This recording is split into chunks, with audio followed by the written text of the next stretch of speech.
Bonjour à tous et bienvenue sur le plateau TV de AVAC Le Congrès Marseille édition 2025. J'ai le plaisir d'accueillir notre consoeur Nathalie Lejeau, directrice générale de Centravet. Bonjour Nathalie. Bonjour Valérie. Centravet, donc centrale vétérinaire qui existe depuis 1972, qui a plus de 4000 vétérinaires clients. C'est une coopérative. Et Centravet qui a beaucoup de défis à relever en tant que logisticien, également, en tant que grossiste répartiteur. On va en parler ensemble, justement Nathalie, de voir comment Centravet et les équipes le relèvent pour la distribution du médicament vétérinaire et de l'aliment également. De par votre volume d'activité Nathalie et de par le nombre de clients vétérinaires de Centravet, est-ce qu'on peut dire que Centravet est l'actuel leader dans le domaine de la distribution? En effet, Centravet est leader de la distribution du médicament vétérinaire en France depuis quelques années maintenant. Mais ce n'est pas tout. Et donc en fait, ce qui nous différencie en fait, au-delà d'être leader, ce qui nous différencie en fait de nos collègues concurrents, c'est qu'on s'est toujours attaché en fait à la proximité de nos clients, d'être au plus près de nos clients, et on a entretenu et enrichi cette proximité. C'est quelque chose qui nous tient à cœur. On a implanté de nombreux sites, on a un maillage national qui nous permet d'exercer cette proximité et aussi d'apporter une prestation de qualité et réactive. Ce qui est important, c'est de pouvoir accompagner les vétérinaires dans leur exercice, les approvisionner tous les jours dans leur exercice, quel que soit leur exercice, quelle que soit la région où elles exercent, et donc partout en France. Donc c'est bien la proximité de nos clients qui est notre point de différenciation. Voilà, donc ça c'est ce qui vous différencie fortement, c'est d'aller vers des cliniques, où qu'elles soient, partout en France, avec cette même proximité de la centrale. Du fait de votre statut de coopérative, vous avez un catalogue de références assez énorme, qui est un des plus complets d'ailleurs du marché vétérinaire en France. Comment le faites-vous évoluer ce catalogue? Et ma question qui est liée finalement, c'est qu'on est de plus en plus soucieux du Made in France même, dans les références que l'on peut acheter ou proposer dans sa clinique, et même des produits qui ont une faible empreinte carbone. Tous ces paramètres, j'imagine, vous les prenez en compte. Oui, bien sûr. En fait, déjà pour faire évoluer ce catalogue, on est très à l'écoute en fait des axes thérapeutiques qui sont choisis par les vétérinaires, et ces axes thérapeutiques peuvent évoluer dans le temps. Notre catalogue, en fait, il est fidèle pour couvrir les besoins actuels et futurs des vétérinaires. Aujourd'hui, ça représente plus de 20 000 références, c'est assez conséquent. Et donc, on introduit aussi, on est toujours très attentif, notamment aux innovations. Je peux vous donner quelques exemples. On a référencé dernièrement, qui est présenté sur notre stand à l'AVAC, un lecteur de puce qui permet aussi de suivre la température. Donc, c'est pas du tout intrusif pour l'animal. Le vétérinaire peut lire la puce et donc aussi mesurer la température, notamment pour les chats. Ça peut être très, très pratique. Donc c'est un exemple parmi d'autres de ces nouveaux référencements qu'on réalise pour accompagner en fait et pour suivre l'innovation, et puis pour accompagner les évolutions de l'exercice vétérinaire.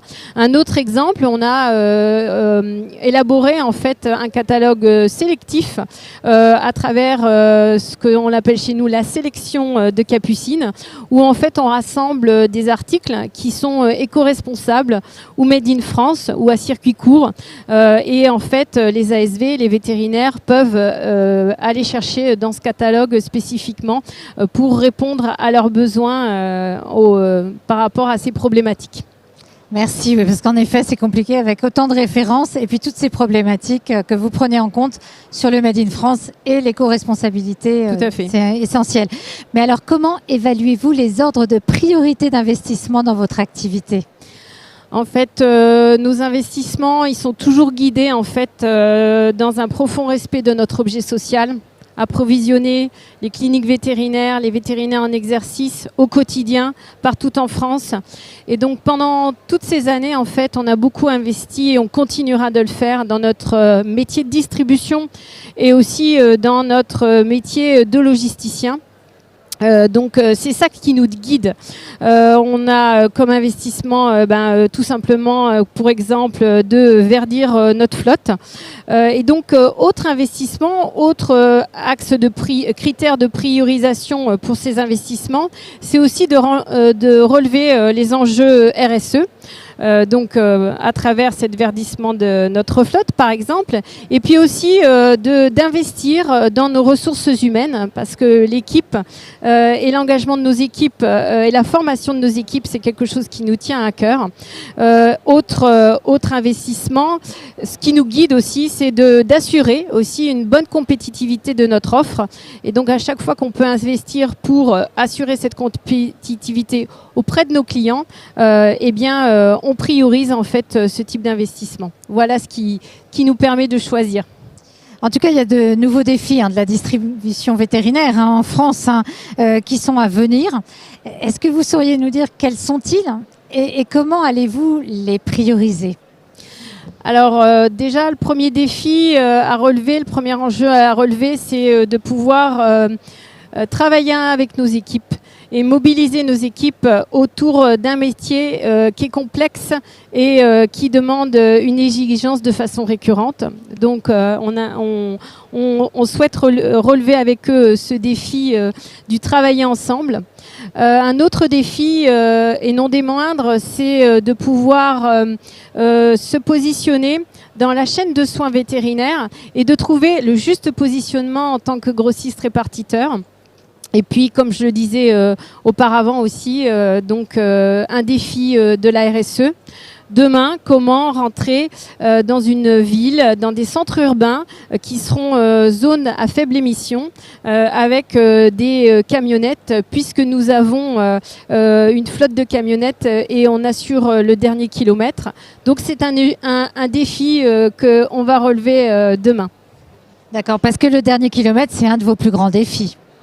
Oui, alors nous assurons depuis X années, nous avons donc une flotte de camionnettes en propre et nos collègues chauffeurs, collaborateurs de Centravet assurent ces livraisons. Qui pour nous est un gage de qualité, assure ces livraisons. Et donc en fait, c'est un parti pris qu'on a justement pris depuis ces dernières années de continuer et avec la volonté, quelles que soient les contraintes écologiques, de continuer à assurer ce dernier kilomètre pour un gage de qualité de service auprès de nos clients. Bon, je vous remercie Nathalie Lejeau en tout cas pour toutes ces explications, tous les défis que vous relevez, non seulement en tant que logisticien mais aussi grossiste répartiteur dans le domaine du médicament vétérinaire et de l'aliment. Des défis nombreux, que ce soit en termes de logistique, d'approvisionnement, de RSE, grâce à vous et puis toutes vos équipes, parce que vous êtes une équipe de citoyens engagés, on l'a bien compris. Et puis surtout de professionnels de la distribution du médicament vétérinaire.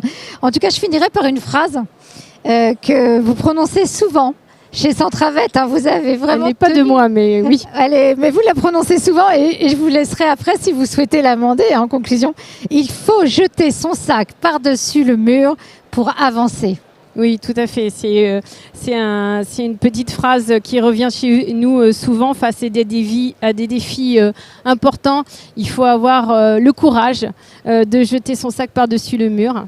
Et donc, nous avons ce courage pour la profession vétérinaire et répondre à ces enjeux de demain. Merci Valérie pour votre accueil et merci. Bon congrès. Et merci. Bon congrès à tous. Très bon congrès aux équipes Centravet également. Merci. Beaucoup de rencontres et puis bravo à toutes vos équipes. Et c'est vrai que c'est merveilleux d'être des citoyens engagés en tout cas. Merci Nathalie. Merci Valérie.